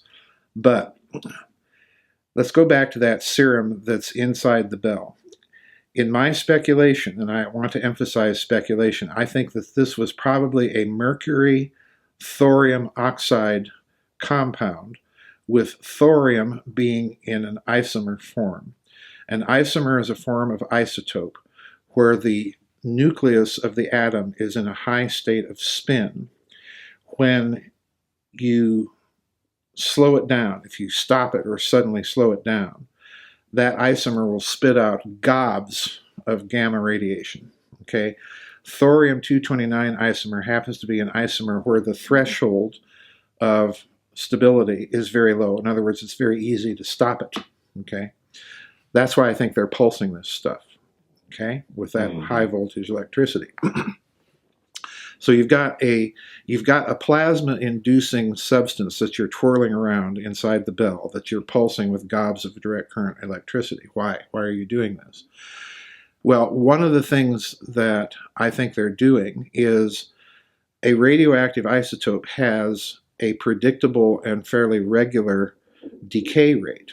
Yeah. So that if you want to measure any time dilation effects that are occurring because of all of the spin and other things you're doing to this stuff, the way you're going to do it, the way you're going to measure that time dilation effect is precisely through use of a radioactive isotope, by slowing it down or speeding up the rate of decay. Now, that sounds totally foreign to the physics that most people have learned, because they've been taught that these rates of decay are constant. Well, they're not. So that's what I think they're doing. In other words, this is both a fuel for the device and it's a way of measuring the effect that they're getting in the device. Now, it so happens that Igor Vitkovsky tells the story about the bell when it was first tested, having killed 60-some people, including some of the scientists involved in the testing of the device, because it was spitting out gobs of radiation. That's the clue that told me you're dealing with an isomer. Okay? Yeah. What this means is if you can learn to control the rate of decay, or even to create a kind of an electromagnetic bubble around something like this, you could slow down or speed up exposure to radiation. So I suspect that the Apollo missions occurred with the secret aid of a technology that we have not been told about, that were present in the Apollo missions, for that reason and for another reason. The other reason is, if you look at the LEM, the Lunar Excursion Module, that lands on the moon, and then look at those films of the LEMs taking off in the late Apollo missions from the moon, what do you see? Well, it just kind of pops up and up it goes. Almost like it's in the studio. Yeah, almost like, jerk the string, pull it up. Okay. And, you know, the Apollo hoaxer explanation is, well, Stanley Kubrick was doing all of this through front screening and all of this stuff. And somewhere in London, and, you know, there's another little signature that Kubrick is giving you that this isn't really happening. I take the opposite view. What you're seeing there is actual footage, and it's an important clue that there's an alternative technology in play getting us off the moon. Why? Because a rocket accelerates, you know, geometrically. Gravity, right? Well, no, a rocket accelerates. It doesn't just pop up at a constant velocity. It starts out slow, and then per unit of time travels a little further per each unit of time. So it starts out slow and it accelerates. So in other words, the signature of a rocket isn't present in that footage. You're watching something else. You're watching an alternative technology. Now, the reason I say that is that Wernher von Braun, about 3 or 4 weeks after the first Apollo landing, which incidentally, folks, took place on July 20th, 1969, the 25th anniversary of the failed bomb plot against Adolf Hitler. The eagle has landed. I think Wernher von Braun let out a very important clue. He gave an interview for Time magazine, and I remember reading this as a boy. It was on a little box at the bottom of the page of the article in Time magazine. And von Braun stated that the equigravisphere, in other words, the neutral point of gravitational attraction between the Earth and the Moon, had occurred at about 43,500 miles from the surface of the Moon. And that was an important slip because shortly after he gave that article, all of a sudden he was forced to resign from NASA and went to work for Fairchild Industries. Bang. You know, the guy that supposedly got us to the moon all of a sudden resigns. I think what von Braun is doing is he's telling us in that statement that the moon is more massive than we were told. Now, if it's more massive, that little rocket in the LEM may not be adequate to get us off the moon. So I think it's another indicator there's an alternative technology in play. Possibly some updated version of the Bell technology. Another point to consider. The LEM, when you listen to the transmissions from the LEM as it's taking off, well, those astronauts are supposedly sitting right on top of a rocket engine. It's kind of like a rocket engine in a cab over semi truck, okay? Where you're literally sitting on top of the diesel in those cab overs. Well, you're doing the same thing with that little rocket engine. That's going to make a lot of noise inside that cab. Yet you're not hearing a lot of noise, okay? So all the signatures are pointing to me to some sort of alternative technology. Now here's the clincher. If you look at von Braun, I put this picture in several of the Nazi books. He's sometimes seen in company with one of his good friends, a fellow by the name of Dr. Kurt Debus, D-E-B-U-S, Debus. Debus was one of these paperclip Nazis. Debus was, at the time of the Apollo flights, get this, he was the senior flight administrator for the Apollo program, a Nazi, okay?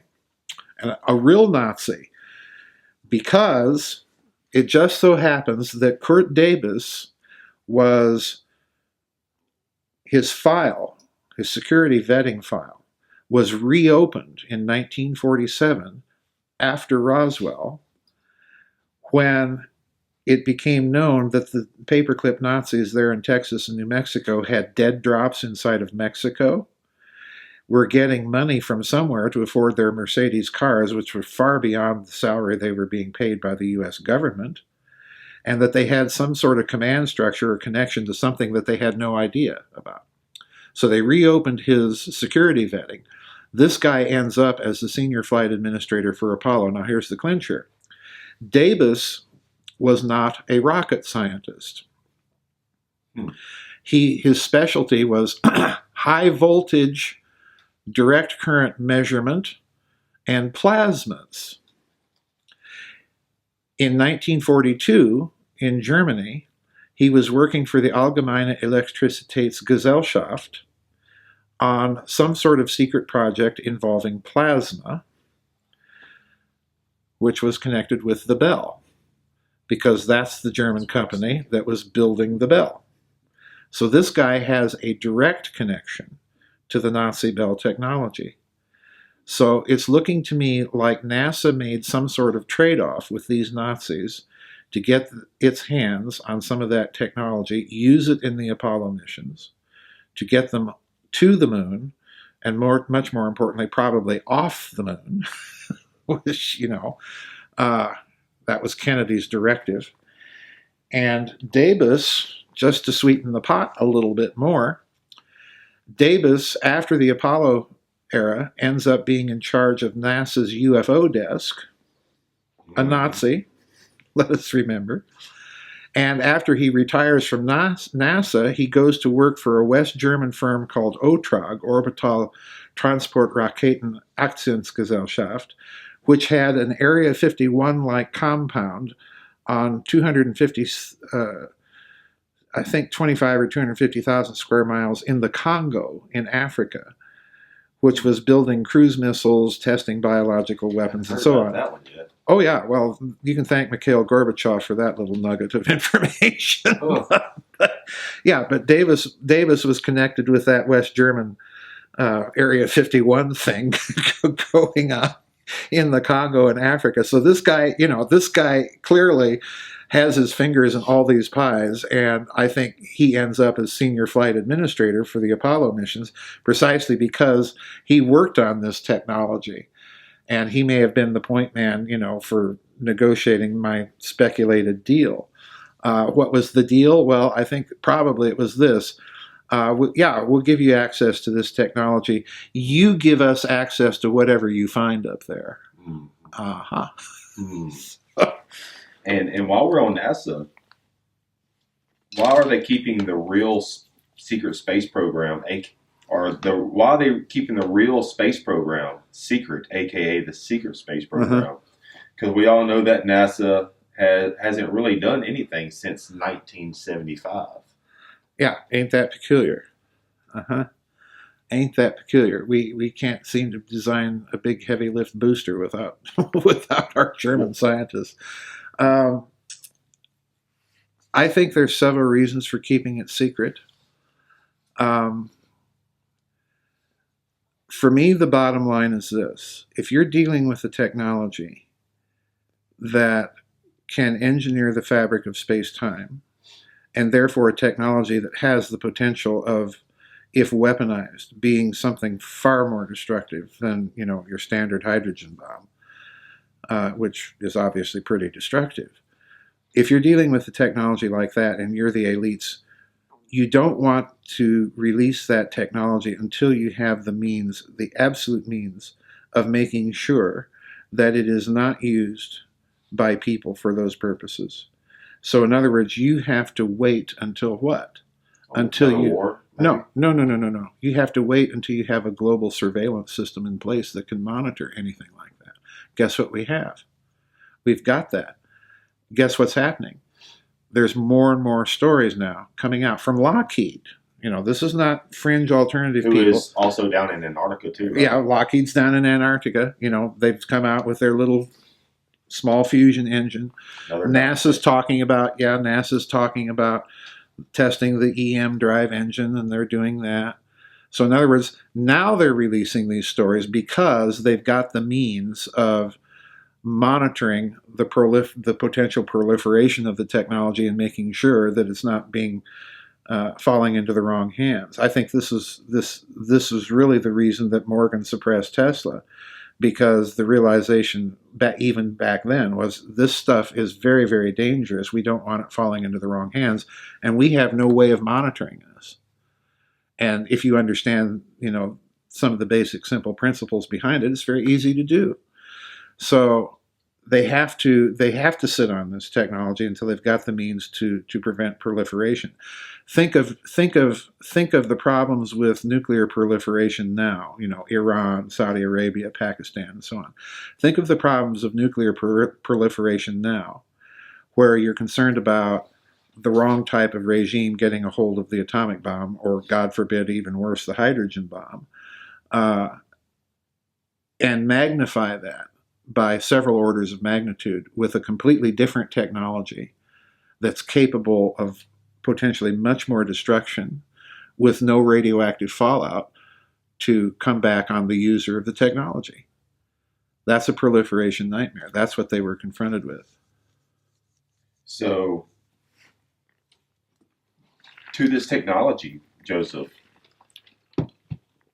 why are they building these enormous, conspicuous spaceships? Because are they building them to be created to mine for resources in space for carrying huge amounts of cargo for this breakaway civilization that Richard Dolan, you, and many others talked about?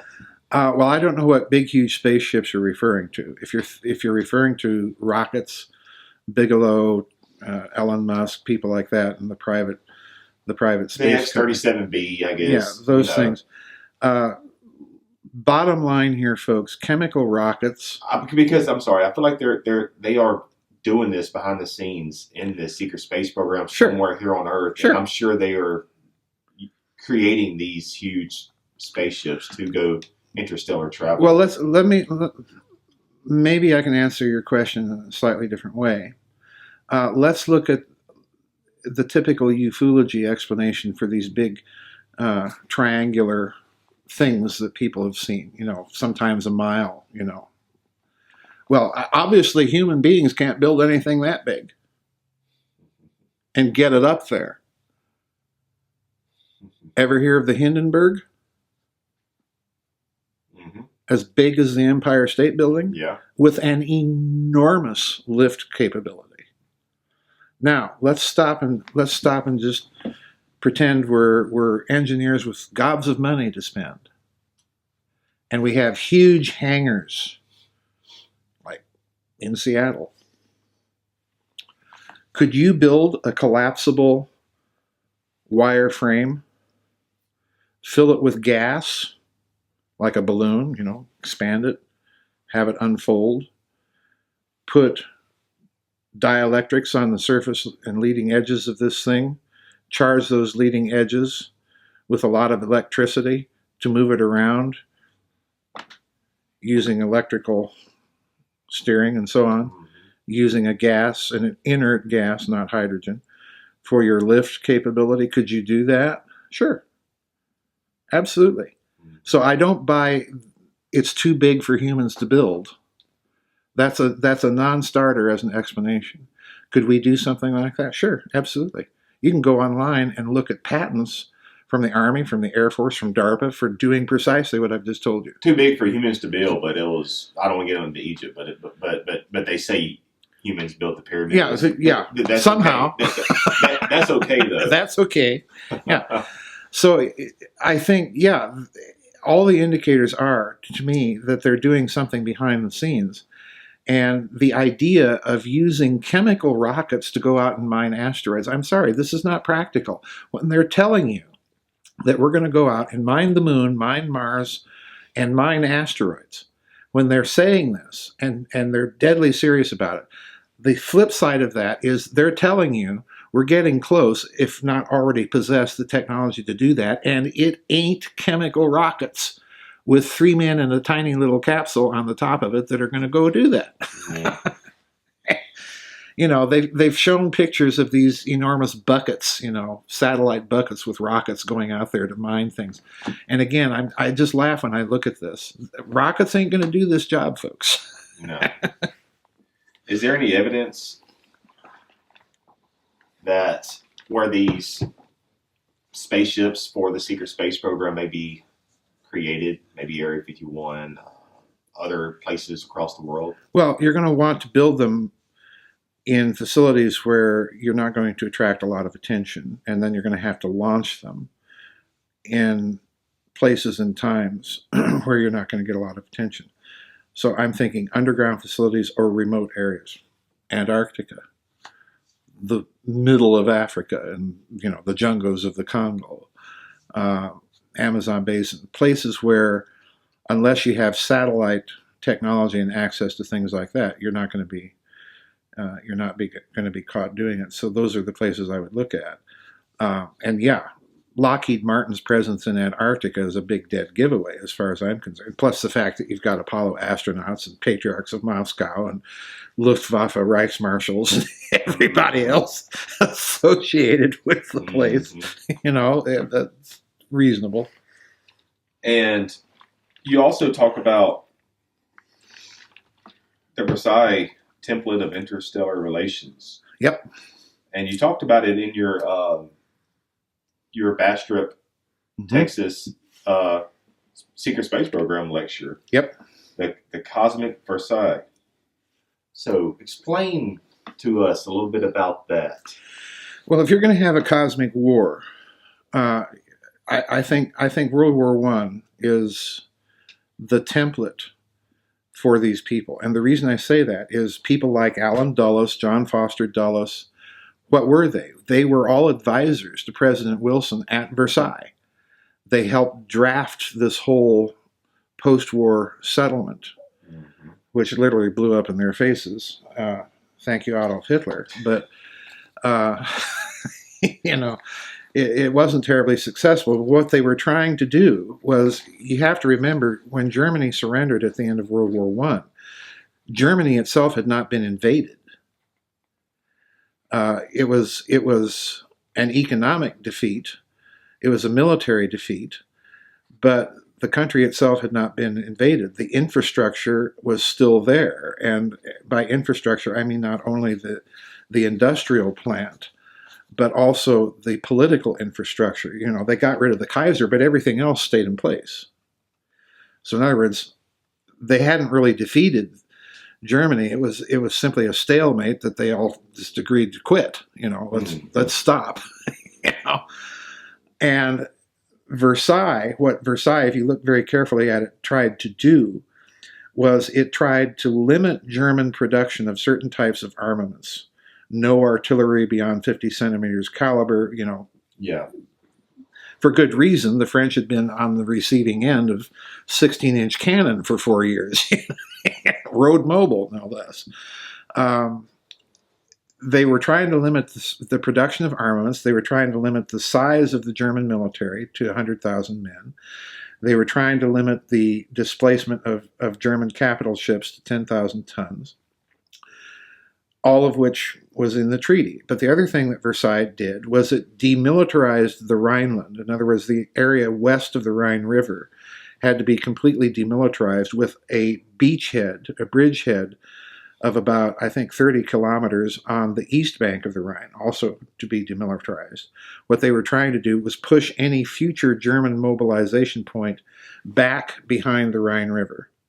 In other words, about 100 miles further east than it was at the beginning of World War I, should another general mobilization occur. In the east, Clemenceau and the subsequent French leaders had done essentially the same thing to try and hem Germany in the east by creating alliances with the newly emerged states like Czechoslovakia, Poland, Lithuania, Romania. So in other words, they were trying to keep Germany encircled. So this was the Versailles template. If you look at the cosmic war that I talked about, let's assume that both sides fought themselves to exhaustion, just like they did in World War I. And let's use World War I as a template to go back and look at this cosmic war. You have the same situation there from my reading of those documents that I put in that book, of both sides fighting themselves to exhaustion. One side, the victors, inventory the vanquished technology and take some of it and destroy some of the rest of it. But if you read certain texts like Enoch, it also talks about a quarantine zone at the orbit of the moon, or depending on other versions, some of the outer planets, around the Earth. So in other words, you're looking at almost the same thing in terms of Earth in this cosmic war as you're looking at with Germany and Versailles. They're attempting to hedge in a potential enemy from ever breaking out and doing the same thing again. And, you know, the lesson back in World War I was that Germany came roaring back, even worse than it did in the First World War. And what are we doing now on Earth? Well, we're talking about going out and mining asteroids, weaponizing space, and so on and so forth. So I think there was a cosmic Versailles template operating in people's minds like Dulles and so on, who are the mandarins of this post-war breakaway state, looking at the same situation, thinking of UFOs. Oh, we might want to look at those ancient texts and maybe take them very seriously. Maybe we're dealing with that kind of situation. If we go out there and we don't make our intentions clear, we might be calling down the wrath of the French army, so to speak, you know, and they're going to invade. So I think it's very interesting that the earliest space probes that go beyond the moon do what? They have all these little plaques. We come in peace for all mankind. Yeah. You know, yeah. Hitler marching those regiments across the bridges at Cologne, you know, well, I'm coming in peace. And the British, oh, well, he's just invading his own country, you know. So, to me, it's a fascinating parallel. So, a year or two ago, what we were just talking about asteroids. You just talking about mining asteroids and stuff. Mm-hmm. Now, what's the deal? Have you looked into the Oumuamua Asteroid? What's your thoughts on that, Joseph? My thoughts are kind of like Hoagland's. This thing comes barreling in from out of nowhere, kind of unexpectedly. It's a very unusual asteroid. To me, it looks kind of like Rod of God stuff. Yes. And then all of a sudden it's deflected. And Hoagland points out that subsequent pictures of the asteroid have an area toward the front that is glowing in the infrared range of the spectrum. Nuclear hit. Huh. Take it out. Divert it. And that was probably part of the secret space program. That probably... It may have been. Again, I wouldn't say probably. I'm simply entertaining the possibility that they may have. The other thing about Oumuamua to remember is the Chelyabinsk meteor and the strange 1917. No. This was very recently inside of Russia. You're thinking of Tunguska. I'm thinking Tunguska. I'm sorry. Yeah, the Chelyabinsk meteor. Yeah, a few years ago that flew over Chelyabinsk and then blew up. Well, a month prior to this is what people don't remember. A month prior to that, Prime Minister Dmitry Medvedev, went on Russian TV warning about the dangers of asteroid strikes.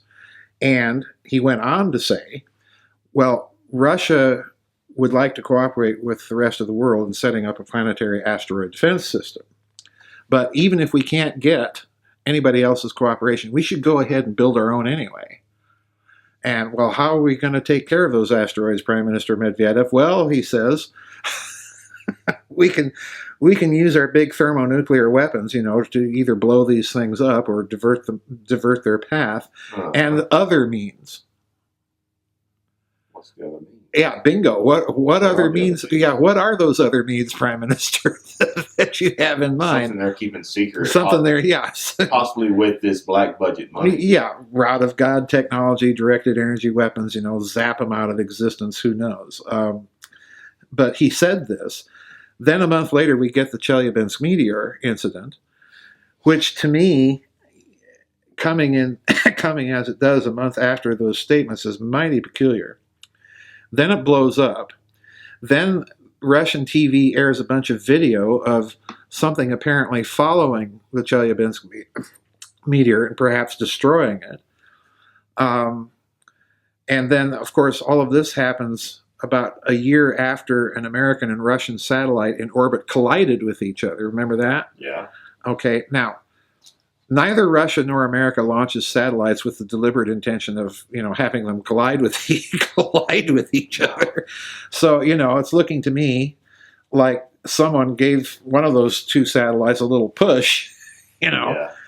So I've always thought that the Chelyabinsk thing is mighty peculiar. If you've got the technology, again, going back to what I've said before, if you've got the technology that you can engineer the fabric of space-time, you can give those little things a nudge. In other words, you can start throwing things at each other. It don't take much. It don't take much if you've got the technology.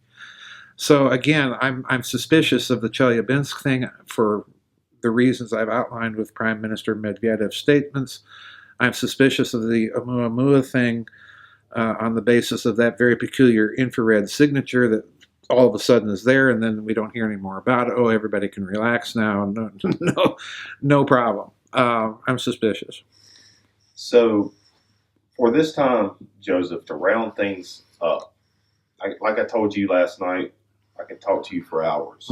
But for sake of the viewers, we need to limit the video, because we could do this thing for 10, 20 hours. And, of course, over the next couple of years and stuff, we will get more on video, But, so tell me, I know you don't like the term endgame. How about we use agenda? What is the agenda of the cabal? You could use the Illuminati, you could use the elite for the secret space program, for this breakaway civilization. What is? Give me your best. I know I'm asking you to speculate, but just give me what you think might take place in the future if they get their way. What is going to take place for humanity? What is going to happen with all of this? Is it going to be like what we were talking about last night with Mars? It's going to be another secret. There's going to be some type of depopulation. I think they have a lot of end games, but to restrict it simply to space. Okay. and without going into details on this remark, I think a huge part of their agenda is religious in nature. And I don't want to go into that because we'll be here all day. Yes. But that said, with regard to space,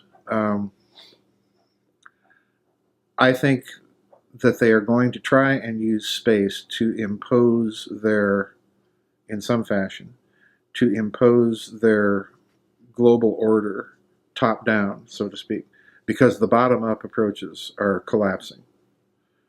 They're not getting them anywhere. This has to be done if they think there is any sort of potential threat to humanity out there. This has to be done. I think there's indicators that they're in a hurry to do this. And I think within that agenda, like all end games, you have several factions now that are vying for being in the position of being the dominant faction when it all comes down. So in other words, it's starting to fall apart because they're starting to fight each other. Predictable, typical human behavior. And they're trying to scramble to keep things tightly under control. I think eventually, within the next possibly 20 years, you're going to see some sort of technological announcement that's going to be the game changer. Because we're dealing with technologies, quite literally, that will put an absolute utter end to the idea of monetized debt functioning as money. Because the monetary system is always closely tied to your energy system and to your physics. And when the energy system and physics is based on a closed system of non-renewable resources, so we've been told, that's another canard. When that happens, you're dealing with a closed economic system. When you're dealing with a technology, on the other hand, that can access literally the zero-point energy, this will change the financial picture completely. And they know this. They stand to lose a lot of power. And this is the other reason that they have to have a global surveillance network in place so that they can keep their hands on that financial power. This is the reason I think that ultimately is behind the emergence of cryptocurrencies and having everything, in the cloud. This is their way of keeping a hold of that system and not allowing it to fall into the wrong hands, which, I think their hands are the wrong hands too. And that is very well said. And how would you want to leave off for this conversation? The floor is yours. Do you think that we will be victorious in this war, the human species, against the evil nature, the evil cabal, the elites, whatever you want to call them? Yes, I do. And what message would you want to leave off for the audience? Well, I do think we'll be victorious, but not without a lot of bumpy areas. You're dealing, in my opinion, with a very desperate and evil group of people that have been running things very badly for a very long time. But I'm always of the view, and I've always been of the view, that built into the universe is a moral fabric, and you cannot act outside that for too long without the rubber band snapping you back into place. And we've stretched that rubber band just about as far as it's going to be stretched, and we're watching it begin to snap back. But it's not, it's going to be very, very bumpy, and it could get very, very ugly before that happens. But in the end, I think these people are they've set themselves up for their own defeat. Joseph, thank you very Mm-hmm. much. Yep. It was an honor. Yep, thank you. We will definitely touch on things that we left out and other works that are coming down the road for you. Mm-hmm. I know you are a very busy man, And like I said, it's an honor and privilege. And you are the myth, the legend. You are the cosmic Indiana Jones. Thank you very much, and I'll salute you, my friend. Yeah, thanks for having me back.